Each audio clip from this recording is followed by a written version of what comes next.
morning, ladies and gentlemen, and welcome back to another episode of Unspoken Truth. I'm the founder of Mutual Respect and the host, Daniel. And just a quick reminder that everything you see on my podcast is strictly for educational purposes. Let me ask something straight up.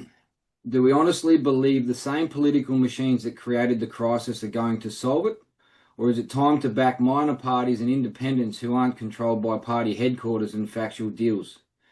Every election we complain, every election we repeat the same behaviour, and then we wonder why nothing changes. And if you don't change your vote, how can you expect change in the country? Intergenerational voting is a political inertia. Your grandfather voted in a different Australia, your parents voted in a different economy. Your kids will live with the consequences of what you choose now. Real change doesn't come from the top down, it comes from voters who stop being predictable. Politics isn't a sports team, it's a responsibility. And today we're diving into that responsibility with a returning guest who doesn't just talk about community, he builds it. Aaron Braithwaite, founder of Warrior Shed, works with real men facing real struggles, men who feel politically unheard and socially sidelined. He sees what policy actually does on the ground. So today we're asking the hard questions. Does voting still carry the real power we believe it does? Do the major parties truly represent working families and future generations? And if they don't, what does grassroots leadership look like in 2026? Minor parties and strong independents exist to break monopolies of power. Without competition, there's no accountability. Without accountability, there's no reform. Aaron, welcome back, mate. Unapologetic. It's good to be back here, Daniel. No, thanks for your time, mate. Well, we'll jump straight into this, buddy. If voting didn't matter, why do the major parties spend millions trying to control it? And if it does matter, why are so many Australians still handing it to the same parties that clearly have created the mess we're all facing? If voting didn't matter, why do they want to fine you for not voting? Valid point. I mean, really interesting. And you have a look at the position that everyone is in. You have a look at the narrative that the politicians are saying. So people want to be saved. It's someone else can help me get out of the situation that I'm in. And every politician through the years, you look at the last 2 decades easily, probably even 50 years, politicians have been saying the same thing. We're here to help you. We're going to make life better for you. Like all the shit, but it never accounts to it. So when it comes to the vote, people need to really start to understand how the voting process works. With the preference votes, especially at a federal and a state level, and it's different in each state to a degree. So when you kind of have a look at that, all right, well, who are the major parties? You have a look at all the new legislation that they moved in South Australia when it comes to the funding, and where all the money now is funneled to, and it all goes to the major parties or the minor parties. Like, you're not allowed to get money from anyone, so there's no lobbying. So there's automatically a disadvantage to anyone that wants to get into politics and, ruffle the feathers, as they say. Whereas if you have a look at when people start to realize does their vote actually count? Well, you just have a look at your life. In the last 10 years, has it changed? Or has it gotten worse? And if it's gotten worse, then does your vote really count? Now, here's the interesting thing, that you don't have to vote. And you've got a threat of a fine. Is that fine legal? And that's a question you can validly ask. The thing I want to put out there to people is, like, just because you have a choice, you don't have to vote. And if you feel that there's no candidate that doesn't fulfill all the things you're looking for, who can help you, who can govern the country, and who can make sure that your state, your country prospers, if you feel that there's no candidate there, then put a no vote. Whether it be a no vote of confidence, but just no vote. But I will say this one thing, that South Australia, you guys have many choices. And I do believe that the people that are at grassroots, the people that are real, the people that when you have a look at their message over the last 2 to 3 years has not wavered and has not changed, there are those people there. Vote for them. You don't have to do the major parties, but also be very aware that if you're going to vote for these smaller people, and if they don't get the votes necessary to, to make a change, where do their votes go? Are their votes automatically going to get filtered through to a major party, or are their preference votes going to go to another minor party? That's one thing that I think people need to be aware of. No, well said. And I think that is another loophole where transparency needs to be made available to the people that are casting their votes as to where your vote's going to end up. So you're spot on. I think if you vote one way, you expect that vote to go that way. You don't then realise or even comprehend that that party then can take your vote and hand it off as a preference to a major party. So what gets me is we've got blue and red. Now, does anybody with any sort of independent thought process think it's a coincidence that they have the same thing in America? Now, as you touched on before the interview, mate, is that everybody says, oh, well, the opposition becomes into power. Then the power team becomes into opposition. So really, they just keep us guessing and blaming one another. And even online, I'm sure you would have seen this, mate, where you've got devout Labor supporters. They're generally the older generation, but they are such a stickler for my dad, my grandfather voted Labor. Labor's for the working man. Labor's for the family. And Labor is and should be known as the anti-family party.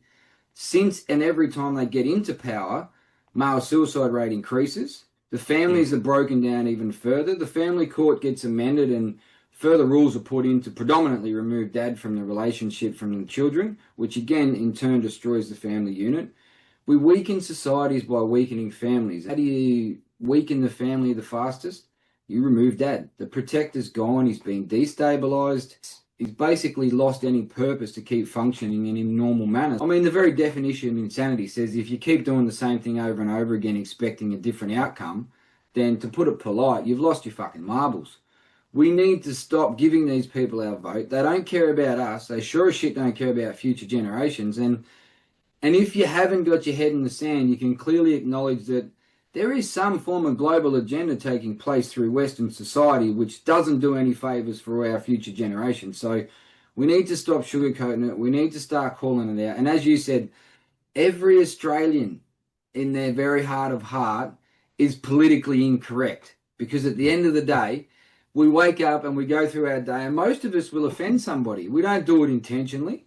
It's our form of larrikin. It's our form of humour.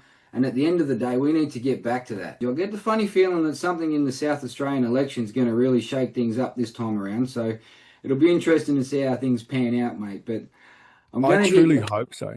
Yeah. I actually truly hope so from an election perspective. There needs to be a couple of things. Like, I do believe that people are sick of the career politicians.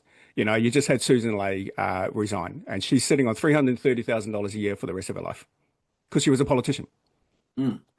I haven't done any research. I did some a while back, and it's like, okay, well, how many politicians are on the public dime from a pensioner perspective? And what's the average amount? Well, the average amount, I think it's $220,000 for a politician after a certain amount of time in politics.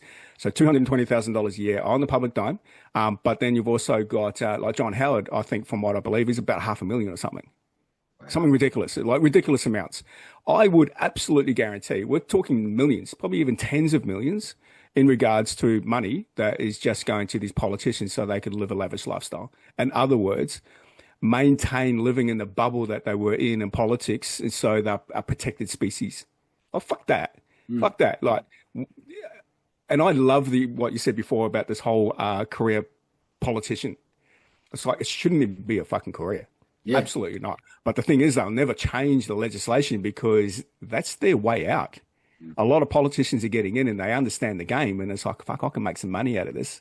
I can go in, you know, earning a couple of $100,000 a year, and then I can leave, you know, with a few million bucks.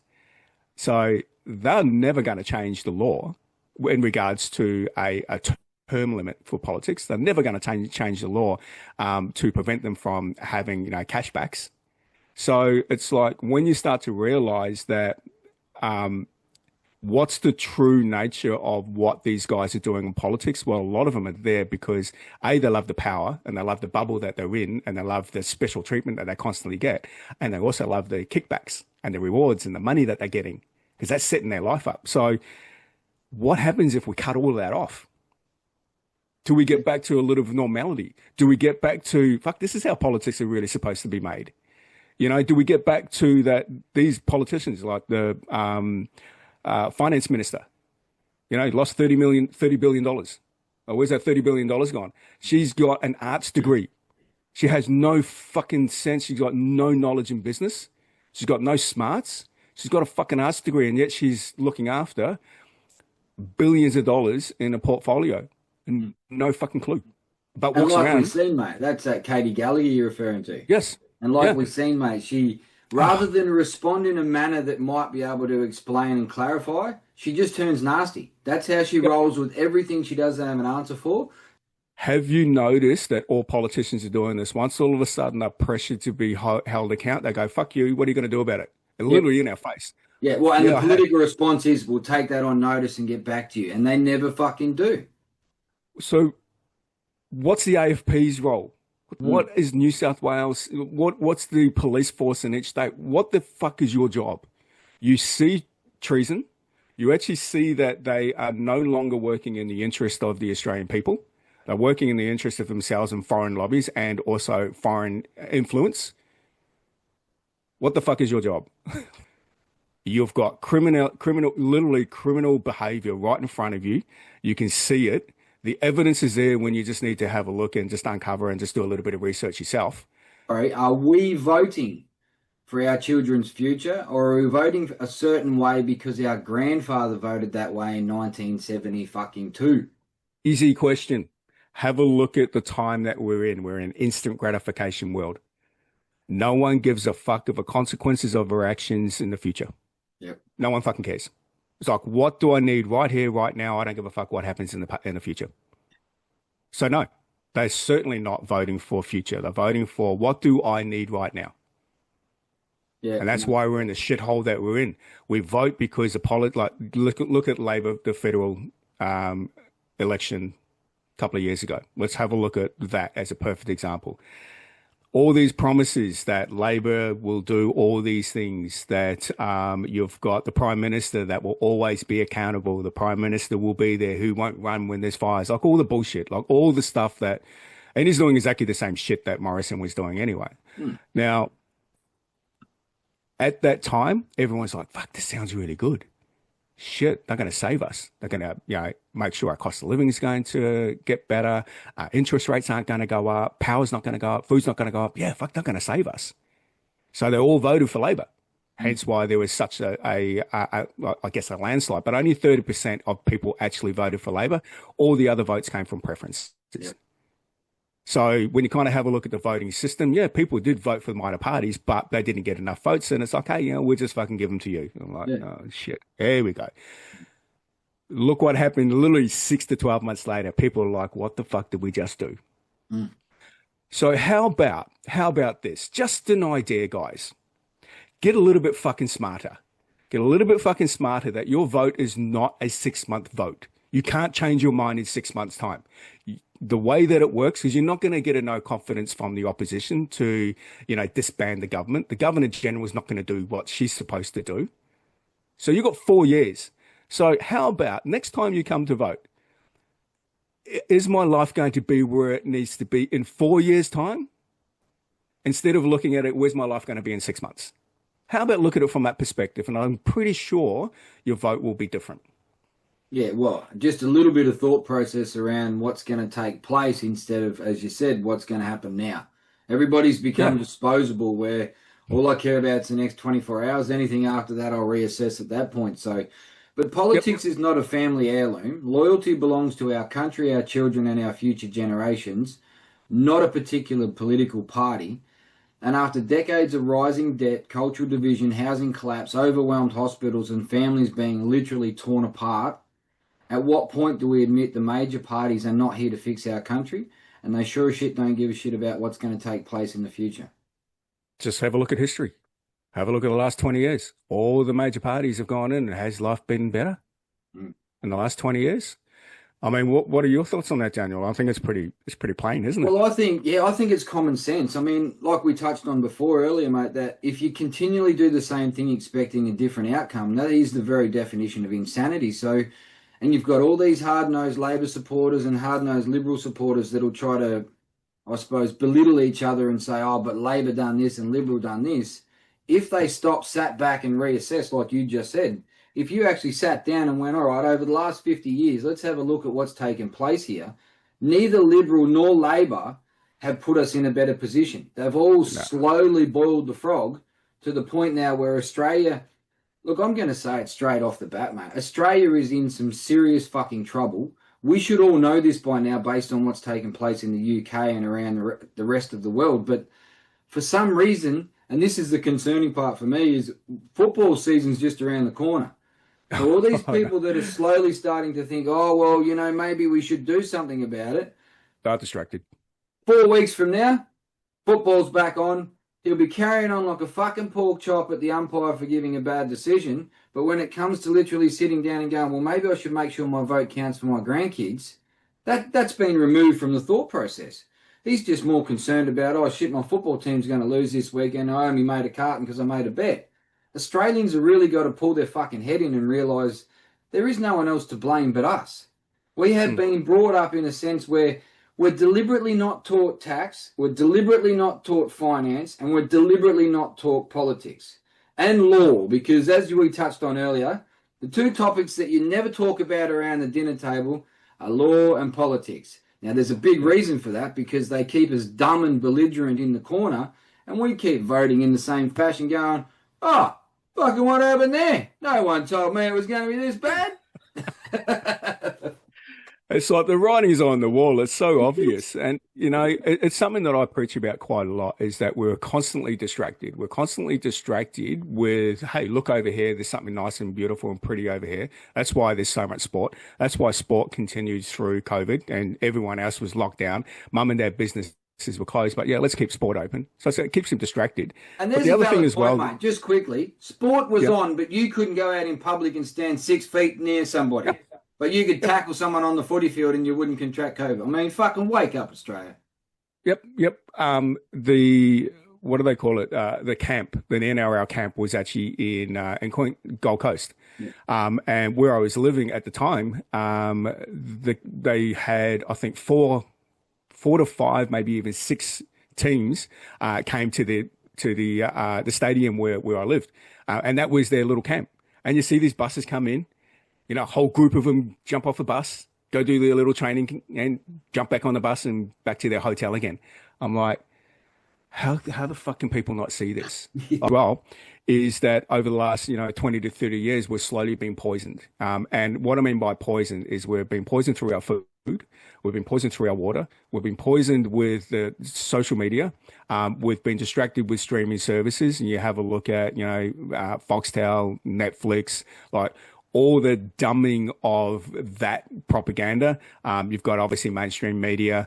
So when you have a look at us as mere peasants, us as literally being controlled on every possible level, if you just remove yourself from that, and as you said before, if you remove yourself, took a step back and just had a wider look at what's going on, you would be very amazed that the things they're indoctrinating and telling you that you'll never amount to anything more than what you are at the moment, when you start to realize that you're worthy of so much more, that's when all of a sudden you start to look at going, holy fuck, I've been played.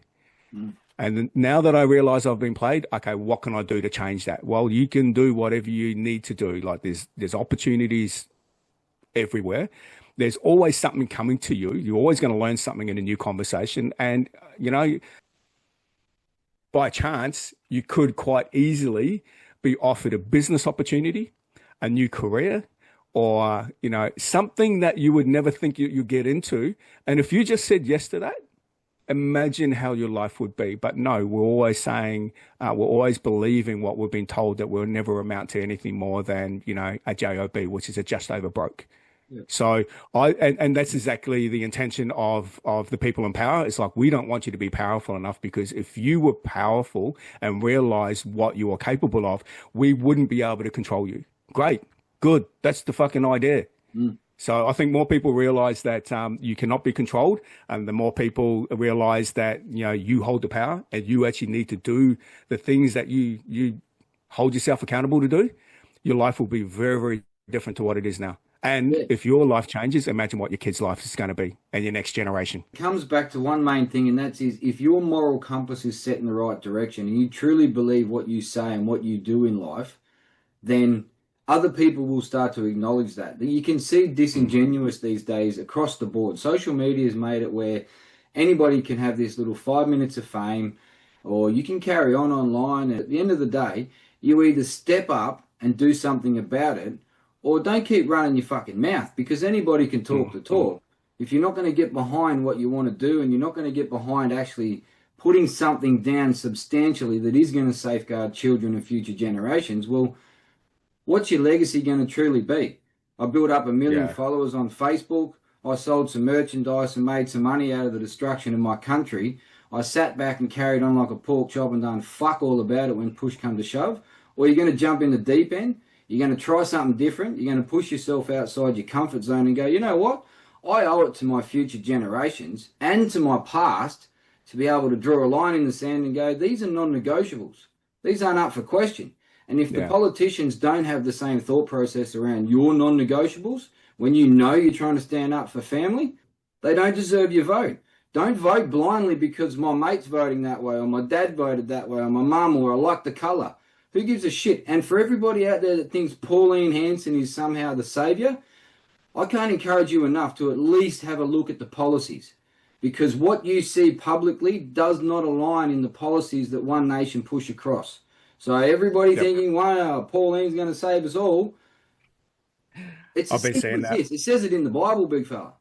God's only going to help those that decide to help them fucking self. Stop sitting back and waiting Yep. for this fucking mythical beast to come and save you. Get off your ass and do it yourself. Well said. Well said.